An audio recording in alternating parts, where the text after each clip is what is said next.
La présentation d'un projet à La Palouza, celui d'un mémorial au Trocadéro à Paris, un espace où l'on va retrouver les noms des personnes réduites en esclavage sur tous les territoires français. Pour la Martinique, 63 000 noms de famille, 63 000 personnes sont concernées.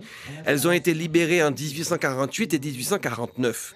Un projet présenté par Serge Romana et Alex Bourdon. Mais première déception, avant 1848, un tiers des personnes esclavagisées étaient affranchies. Et ceux-là ne seront pas sur le mémorial. Et la question, c'est pourquoi ils ont été affranchis. Alors, vous avez plusieurs types d'affranchis. Vous avez des affranchis aussi qui ont des esclaves. Je suis surpris de la possibilité de ne pas, un peu frustré, de ne pas avoir mon ancêtre, son nom reconnu, en tout cas mis en lumière par rapport à, dans le cadre de cette manifestation. Et puis, il y a ceux qui sont très heureux de savoir que le nom de leurs ancêtres esclavagisés sera au Trocadéro. Moi, simplement, je sais que j'ai vérifié que mon arrière-grand-père ainsi que son épouse seront sur ce mémorial. Ils ont été affranchis en 1848. Voilà, c'est la famille Midas.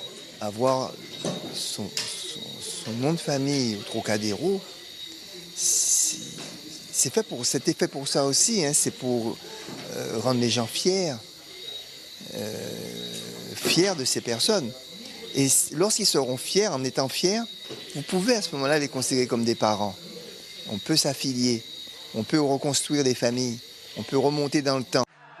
Autre lieu, autre public, même sujet. Nous sommes au siège de Tambou-Bokanda, la Fort-de-France. Les interrogations sont en partie les mêmes.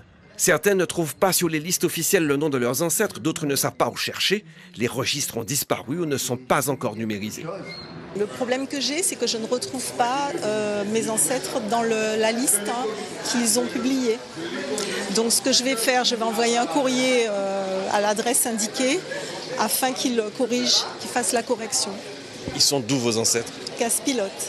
Là, j'ai un travail à faire de recherche à partir d'un certain nombre de sites sur lesquels il faut que je recoupe des informations pour savoir si au moins la première ancêtre, parce que généralement c'est une femme, si elle était libre ou si elle était affranchie. Quand elles vont sur le site du mémorial du Trocadéro, il y a un formulaire qu'il faut remplir et indiquer le nom de la personne qu'on voudrait faire apparaître et une réponse sera apportée. Cette personne a peut-être raison ou peut-être pas du tout. On lui répondra quoi qu'il en soit. L'association La Marichfa souhaite encore trouver 2000 noms de personnes esclavagisées et libérées sur Fort-de-France en 1848. Si vous souhaitez savoir si votre nom de famille ou celui de vos ancêtres sera sur ce mémorial, une adresse, vous avez jusqu'à la fin du mois de décembre pour faire vos éventuelles réclamations.